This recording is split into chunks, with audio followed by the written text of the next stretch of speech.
Hello friends, स्वागत है आपका फिर से एक नए वीडियो में। तो दोस्तों, आज के इस वीडियो में हम बात करने वाले हैं एचएफसीएल लिमिटेड के बारे में। एचएफसीएल का जो शेयर है आज की डेट में भी इसमें गिरावट देखने को मिली है।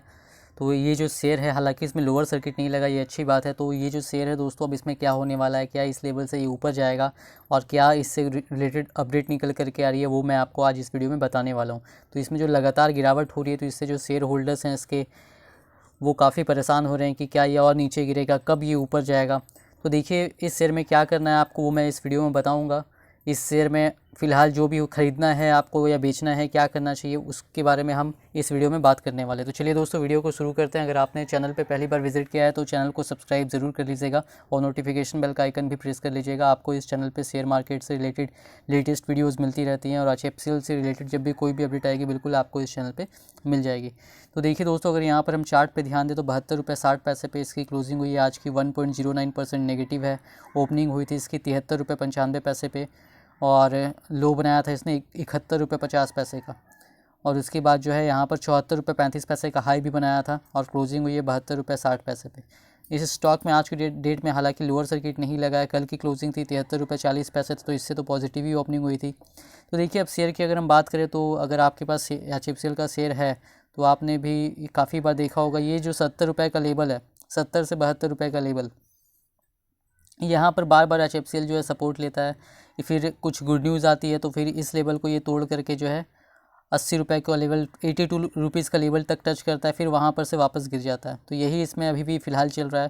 तो देखिए, फ़िलहाल जो इसमें लगातार अभी गिरावट देखने को मिल रही है एचएफसीएल में। अगर आप देखेंगे यहाँ पर 5 डेज़ का ही देख लीजिए तो यहाँ पर 5% नेगेटिव चलता हुआ दिखाई दे रहा है शेयर। अगर आप 1 मंथ का देखेंगे तो यहाँ पर भी 1 महीने पहले भी इसी लेवल पे था, -0.75% है। इस चार्ट में आप देख सकते हैं शेयर किस तरीके से ऊपर भी गया था। यहाँ पर अगर देखेंगे 70 रुपये के लेवल से यहाँ 82 के लेवल तक गया, लेकिन फिर यहाँ 75-76 तक आता है, फिर जाता है 80, फिर वापस जो है यहाँ पर गिरावट देखने को मिल रही है।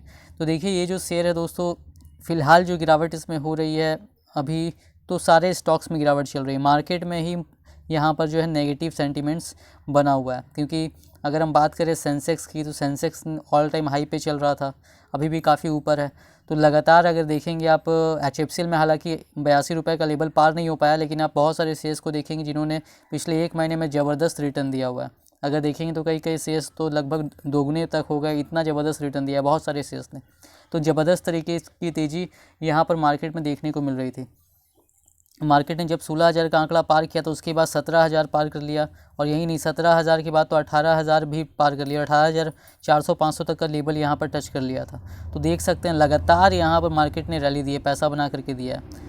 तो यहाँ पर इसी वजह से जो है कोई भी मार्केट रहे तो केवल बुल रन ही लगातार जारी रहेगा, ऐसा नहीं होता है। हालांकि यहाँ पर कोई बहुत बड़ी गिरावट हो रही है, क्रैश हो रहा है, ऐसा नहीं हो रहा है, लेकिन यहाँ पर करेक्शन तो देखने को मिलेगा ही आपको। तो इस वजह से जो है मार्केट में यहाँ पर करेक्शन हो रहा है और करेक्शन की वजह से जो है बहुत बिकवाली चल रही है। सारे स्टॉक्स में प्रॉफिट बुकिंग चल रही है। अच्छे अच्छे स्टॉक्स देख लीजिए, जैसे कि कुछ के नाम बता दूंगा मैं। आईआरसीटीसी काफ़ी ऊपर चला गया था, बहुत ज़बरदस्त रिटर्न दिया था उसने। डिक्सन की बात कर लीजिए।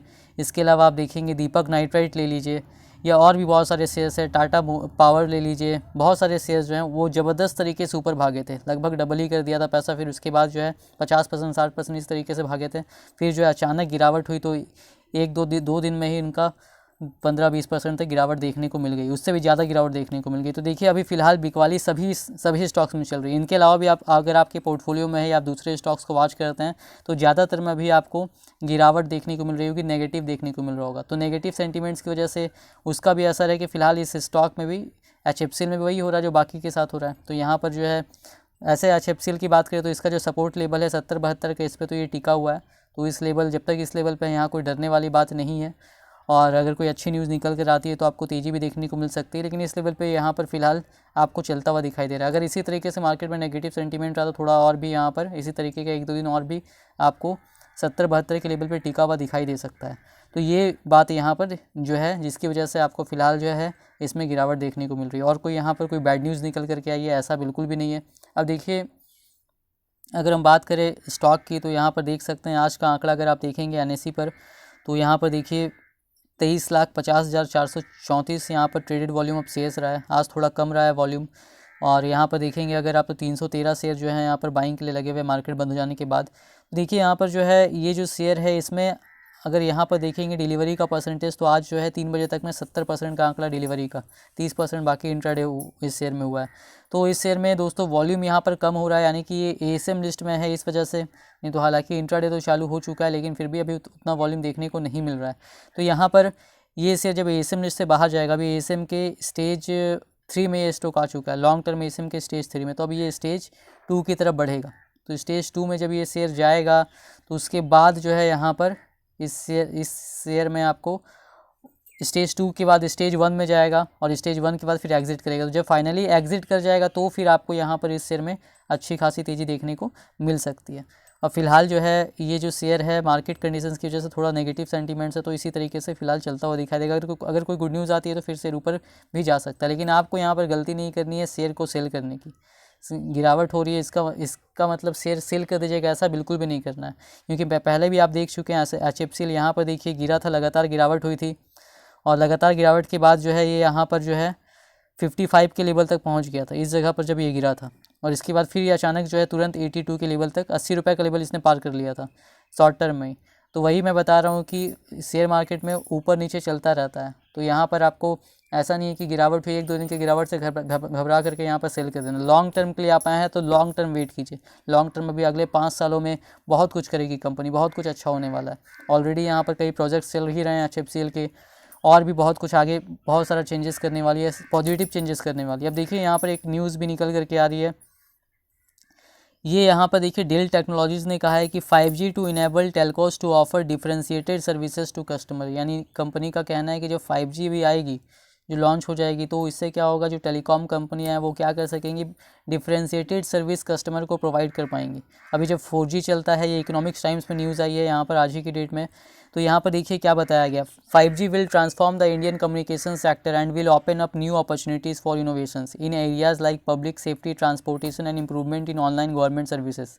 यानी कि अभी भी जब 4G है तो भी बहुत सारी चीज़ें आपकी हो पाती, बहुत सारी सर्विसेज अच्छी आपको मिल पाती है। आप कंपैरिजन कर लीजिए 3G से, जब 3G था तो क्या आप उतना कुछ कर पाते थे, नहीं कर पाते थे। 4G आया तो बहुत अच्छी खासी स्पीड बढ़ गई, और 4G में नॉर्मल यूज़ जो है कस्टमर के लिए बहुत अच्छा आप कर सकते हैं। लेकिन ऐसी बहुत सारी सेवाएं हैं जो 4G में भी उतनी अच्छी तरीके से नहीं हो पाती, उसके लिए 5G की ज़रूरत है।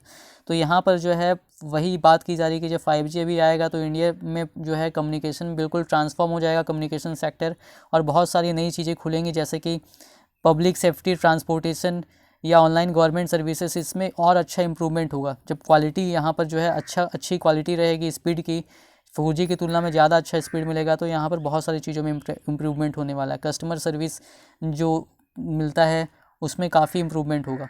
We will be offering our telecom solutions in 5G space across the industry and to different sectors.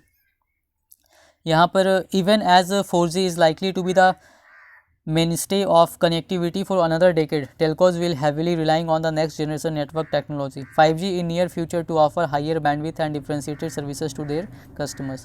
तो अभी देखिए 5G तो फिलहाल चल रहा है, और 5G अभी कुछ दिनों तक, तो कुछ सालों तक अभी 5G ही कनेक्टिविटी के लिए मेन जो है वही रहेगा। लेकिन 5G की तरफ 4G की मैं बात कर रहा था, 4G अभी कुछ सालों तक 4G ही यूज़ होगा, लेकिन 5G जो है धीरे धीरे अपनी जगह बनाता जाएगा। अगले साल इसकी जो है लॉन्चिंग होने के पूरे चांसेस है, और उसके बाद जो है उसके बाद आने वाले सालों में 2025 के आसपास उसके बाद देखेंगे तो धीरे धीरे 5G लोगों में फैलता जाएगा। तो इस तरीके से जो है अभी फ़िलहाल जो टेलीकॉम कंपनियाँ वो 5G की तरफ तेज़ी से बढ़ रही हैं, और इसकी वजह से यहाँ पर बहुत सारी जो 5G कंपनियाँ हैं और 5G से रिलेटेड कंपनियाँ हैं उनको यहाँ पर बहुत मौका मिल रहा है। जो टेलीकॉम कंपनियाँ और उससे जुड़ी हुई कंपनियाँ, जैसे कि HFCL की बात कर लीजिए, HFCL टेलीकॉम कंपनियों को, जो इनके कस्टमर्स है सबको ये रिलायंस जियो है, इसके अलावा वोडा आइडिया भी है, BSNL भी है, तो सबको यहाँ पर अपनी सर्विसेज प्रोवाइड करती है। ऑप्टिकल फाइबर केबल में तो स्पेशलिस्ट है ही, इसके अलावा दूसरी चीज़ों में भी यहाँ पर प्रोवाइड करती है, दूसरे इक्विपमेंट्स भी। तो इसी तरीके से जब अगर टेलीकॉम कंपनियाँ को फ़ायदा होगा, वो 5G की तरफ बढ़ेंगी, तो 5G से रिलेटेड चीज़ों की भी ज़रूरत पड़ेगी, और वो आपूर्ति कौन करेगा, वो HFCL जैसी कंपनियाँ करेगी जो टेलीकॉम से रिलेटेड है। तो HFCL को भी उतना ही मौका मिलेगा, उनका फ़ायदा तो HFCL का भी फ़ायदा यहाँ पर होने वाला है।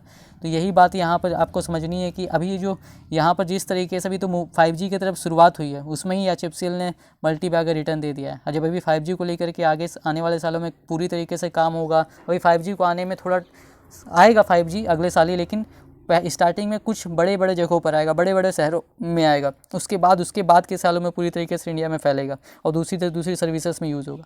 तो अभी HFCL को बहुत ऊपर जाना है, बहुत मौके हैं यहाँ पर HFCL के पास। तो इसी वजह से मैं कह रहा हूँ कि HFCL में लॉन्ग टर्म होल्ड कीजिए। पहले से लिया हुआ है तो नहीं लिया तो ले सकते हैं, लॉन्ग टर्म व्यू है तो इन्वेस्टमेंट करने के पहले अपना रिसर्च जरूर कर लीजिएगा।